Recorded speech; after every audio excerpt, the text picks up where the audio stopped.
Liz here, coming at you with another book review. Now this one is by Phillips and Erika Wilde, and it is Just a Little Crush. I have to say, I really love all of Phillips' books, and I definitely really enjoy this collaboration as well. So I've been honestly waiting for this novel to be released for a few months. One thing about having an author that you love, sometimes, you know, the wait is just too tough, you know?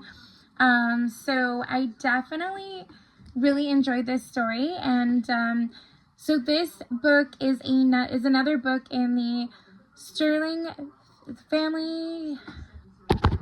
So this story is about Stevie and Caleb, and you also end up reading about a lot of the other people that work at the Black Door, which is a bar, and it's also about the Dare family and the Sterling family, and oh yeah, just a bunch of the stories, so a bunch of the people from all of the various Phillips books. And so Stevie's had a bit of a crush on Caleb since she started working at the Back Door, and right now as well she is going to school, finishing off her degree, and working at Dare marketing, Dare promotions, and also doing an apprenticeship with them, and also working at the Back Door part-time. And yeah, so, and needless to say, in regards to Stevie, she has had a crush on Caleb for a long time, but she's been afraid to talk to him, and afraid to start a conversation with him.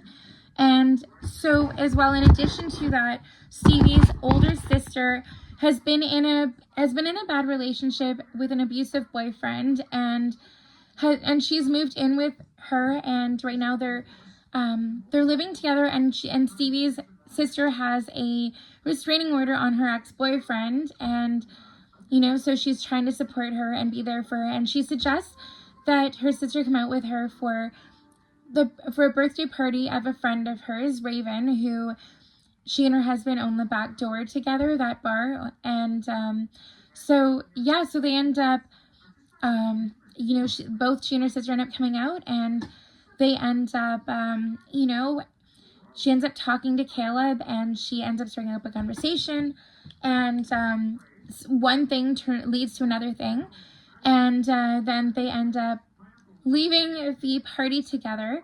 And you know, of course, Stevie is shocked and surprised when Caleb suggests it, and when he seems to be flirting with her, and a little more than just small talk, or a little more than, you know, just harmless flirting. And you know, she ends up realizing that just maybe he actually really, there could be something more than just a one-night stand, or just they could end up having something genuine together.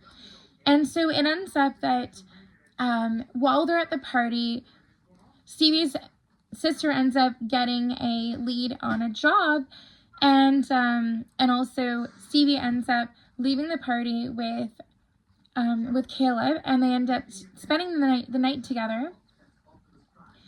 And also too, given the situation, so Caleb actually right now is going through a custody battle with his ex-wife, who he has a child together with her together, and there's a bit of issues, and so when it comes to Stevie spending the night, they make out, they have sex a lot throughout the night, and you know, they really get hot and heavy with it, and Stevie ends up falling asleep in Caleb's penthouse, and it ends up that his son was supposed to end up coming home later on in the afternoon, but his ex decides that they're going to drop his son off really early in the morning, like instead of being there in the afternoon. So she ends up dropping their son off at literally 9 o'clock or 8:30 in the morning, and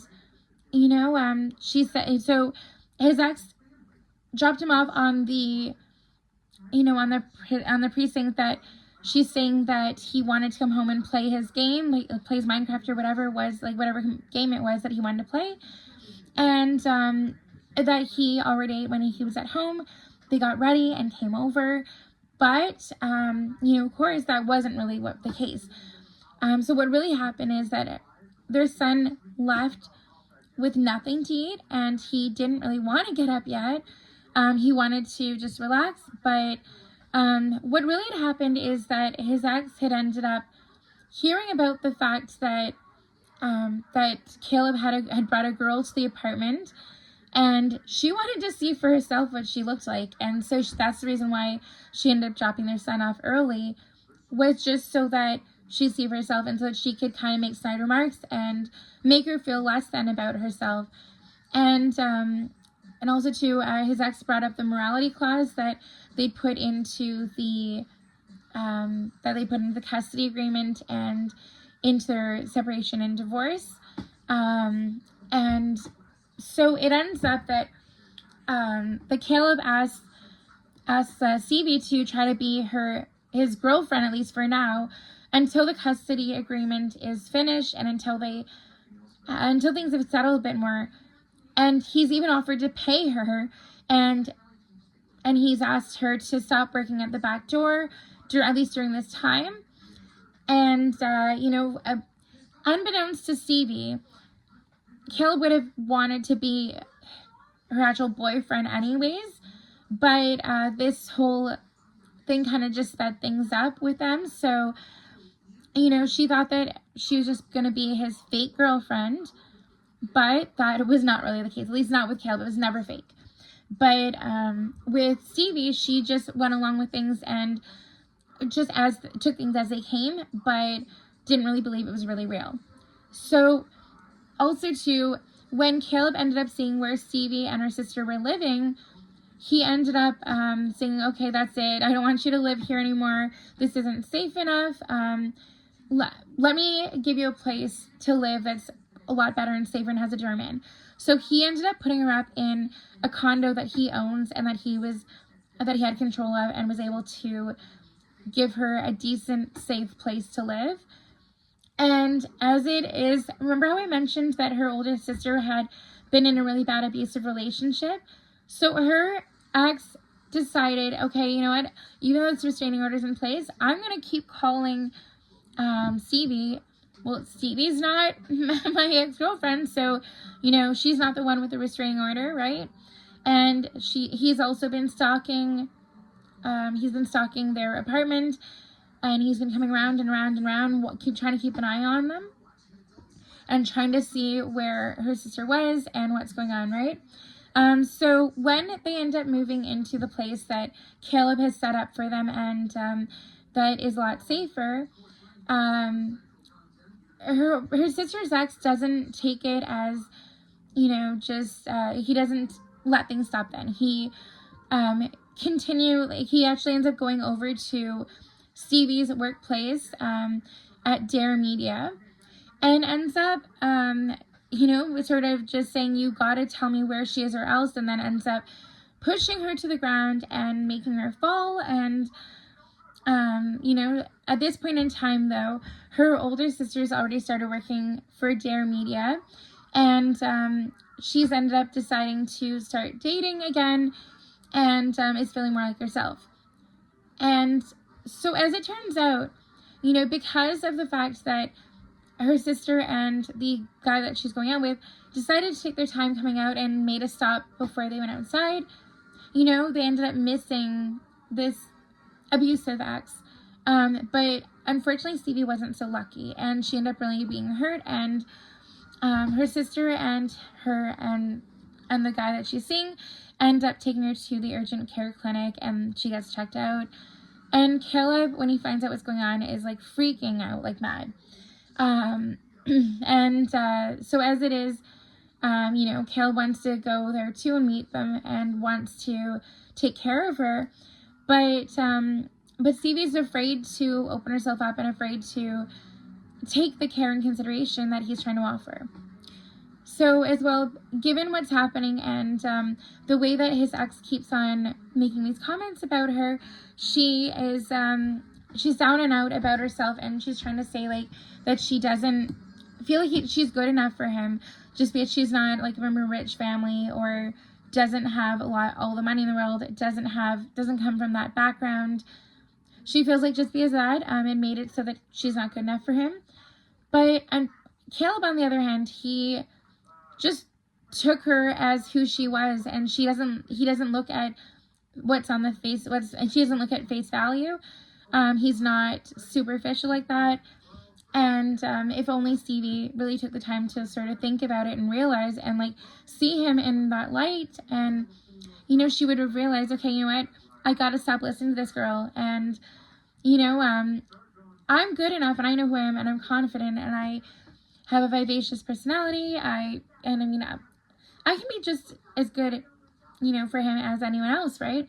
But she still wasn't actually taking things as they were, and was trying to be closed off and not respond to his message, not go out with him. She was trying to play hard to get, and then she was invited to his son's birthday party, and it was in a club, like a fancy club where a lot of rich people go and have their meals or have parties and stuff like that, right? And so it turns out that her friend Raven, who's the sister of Caleb, she could tell that something was up with Stevie, and she was, she decided she'd just get to the bottom of things, and she knows her friend, and she knows when things aren't quite right. And so she approached her, and she's like, hey, what's going on with you and Caleb? I mean, you seemed so good. You seemed like you were, on track to be like full on and happy, and, like you were in a good place. But all of a sudden things seem different, and, and you don't seem yourself. You're not smiling as much. What's going on? And so then she kind of explained herself about what's going on, and, and then Raven said, Stevie, my brother doesn't see people like that. Don't worry. You are good enough for him. And so then also too, when Caleb, while they're on that trip, while he ended up getting away with her for a bit, he decided to talk things through with her, and that's when she came clean about what happened and why she was playing so hard to get right now. And so when it comes down to it, she truly started opening herself up again after that, that one talk that she had with Caleb. And as it turned out too, his ex was actually, who had been having substance problems before, she was actually using again, and his own son didn't feel safe around his mom, and she ended up coming to the party, and she was all like manic and like crazy and like shaking, and she was also all jittery and nervous and loud and angry all at the same time. And she ended up she brought a boyfriend or guy she was dating to the party, and she told him that she was invited, but really reality was she wasn't invited to the party. So then she ended up like trying to push her way into the party, and it ended up that Stevie and also Remington, they ended up finding a bunch of pills, and God only knows what all she was on at that time, but she was very off or very different than she should have been, and she was clearly not sober. But before that breaking point, when they ended up finding out about that, Caleb had already gone to her parents and tried to talk to them about his concerns, and her parents more or less just shut them down and said, okay, those concerns aren't valid. She's okay. She's sober. She's not fallen off the wagon again. Everything's fine. But sure enough, everything was not fine. And after what happened when they were at the party, the custody battle was dropped, and and Stevie and Caleb were together for real.